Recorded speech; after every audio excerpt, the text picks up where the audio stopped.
হে everyone, আজকে আমরা একটা সুপার কুল সায়েন্স এক্সপেরিমেন্ট করতে যাচ্ছি।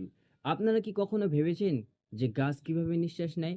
Today we are going to see transpiration in action. এটা আমাদের করতে যা যা লাগবে: কিছু ফ্রেশ গ্রিন লিভস অ্যান্ড একটি স্বচ্ছ paper and of course bright Sunlight.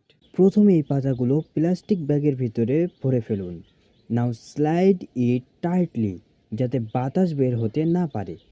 এরপর এটাকে কড়া রোদে রেখে দিন অন্তত 3 থেকে 4 ঘন্টা।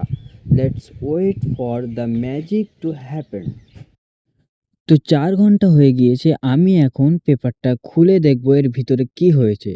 আমি এখন পেপারটা খুললাম, তো আপনারা দেখতেই পাচ্ছেন পেপারের ভিতরে কিভাবে ঘেমে গিয়েছে। কিন্তু এটা কিভাবে সম্ভব?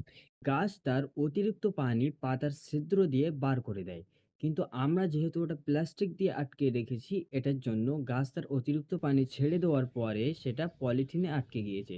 এটার জন্য আমরা ওখানে পানি দেখতে পেয়েছি। বন্ধুরা, এমন আরও সায়েন্টিফিক এক্সপেরিমেন্ট দেখতে হলে আমাদের চ্যানেলটা অবশ্যই সাবস্ক্রাইব করবেন, এবং ভিডিওটি ভালো লাগলে অবশ্যই একটি লাইক করবেন, আর কমেন্টে আপনার মন্তব্য অবশ্যই জানিয়ে দিতে ভুলবেন না।